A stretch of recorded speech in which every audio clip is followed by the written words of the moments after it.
All right, Captain. Where are we going? Any particular place in mind? Terra 2. No. I think that's a little bit too close. Tartarus. Okay, yeah, that's it. What? No! Okay, we're definitely not going there. Monarch. Well, now that's not a bad idea. But, this place it's really different depending on where you want to go. There are two extremes at odds with each other all the time. And, well, we can't really talk about one without talking about the other. They're like two sides of the same coin. And, well, we've no choice but to choose which one to start with.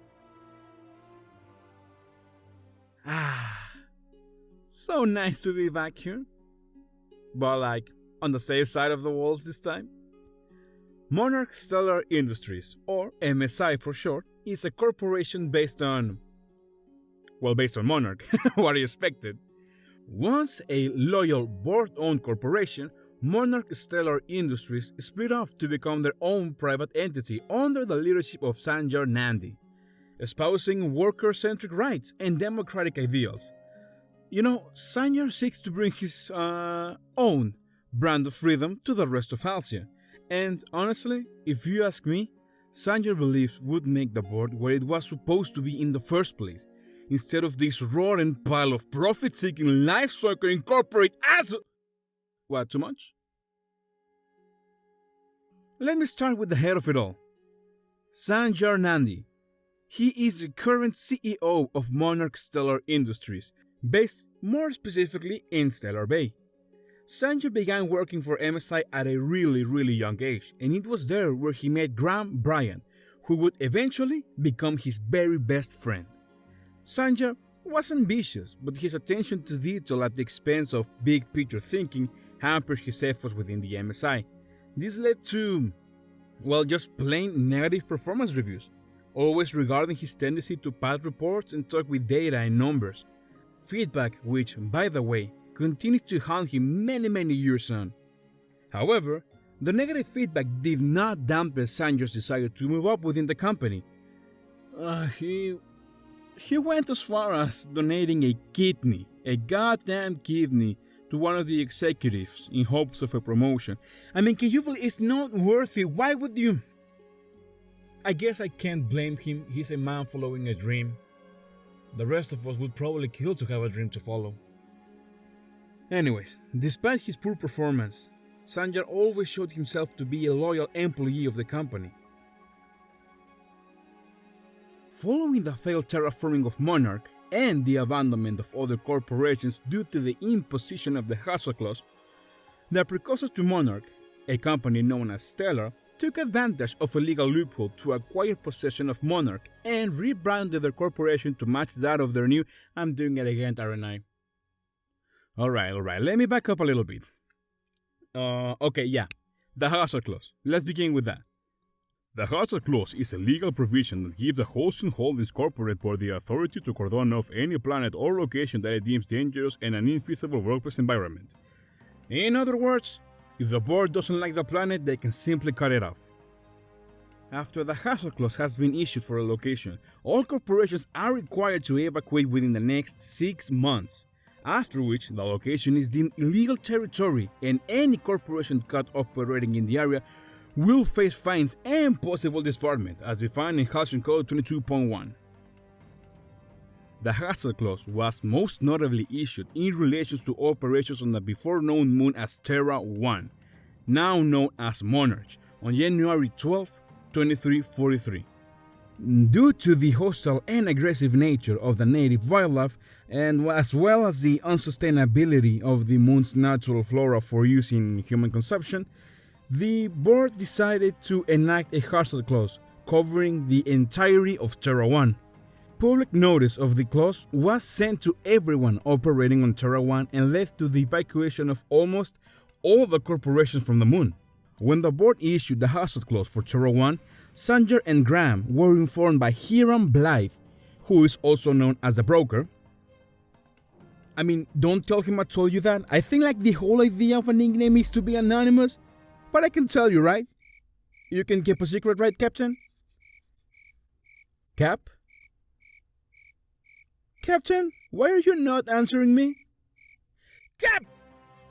Anyways, Hiram informed them of a legal loophole that will allow MSI to claim ownership of Terra 1, should they be the very last corporation present on the moon.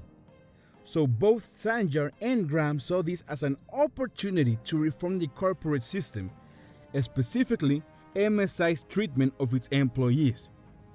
But when they brought the loophole to the attention of the other MSI executives, reactions were truly mixed, with many wanting to continue the evacuation of the planet.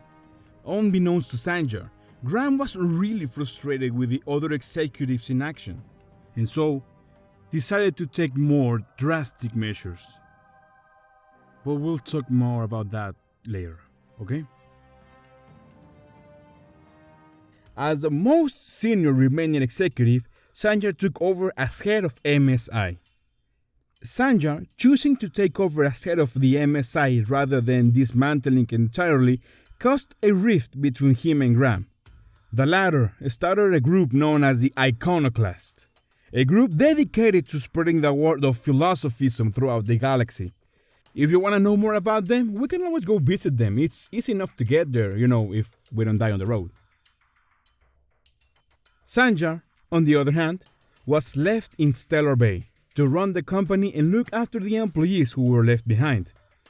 Despite Sanjar's best efforts, he has found it extremely challenging to continue operating MSI on Monarch without the backing of the board. MSI as a corporation espouses a more egalitarian philosophy than the other companies on the board, valuing the rights and individual liberties of its workers and employees. However, the violent and wild ecosystem on Monarch, coupled with the pressure applied from the board authorized Haclyon, have forced MSI to cut corners in every attempt for survival.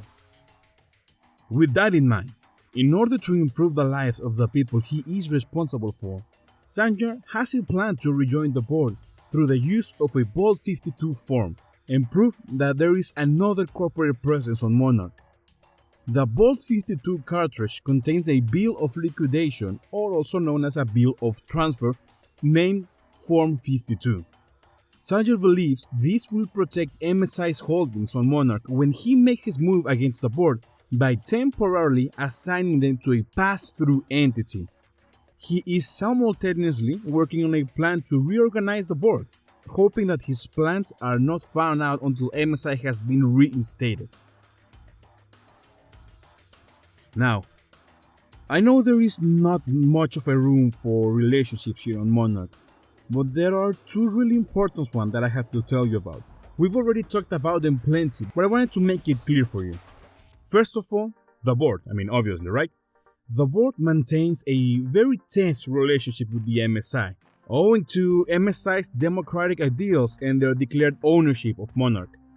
As a result, the board has placed Monarch, and by extension MSI, under the aforementioned Haclyon, which forbids off-world businesses from doing transactions on Monarch without the correct and, deliberately impossible to complete documents. And last, but certainly not least, the Iconoclast. Oh, is this a tense relationship, just to put a name on it. MSI maintains a really tense relationship with the revolutionary band of survivalists known as Iconoclast. In part due to the Iconoclast believing in total anti-corporate ideals, as opposed to MSI's more corporate egalitarian views. I gotta admit, a board-free life does sound like a dream come true.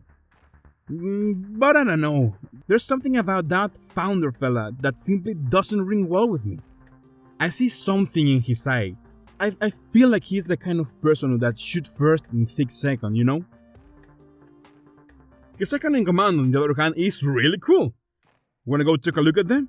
Sure, why not? It's so incredibly dangerous to go there. Let's go!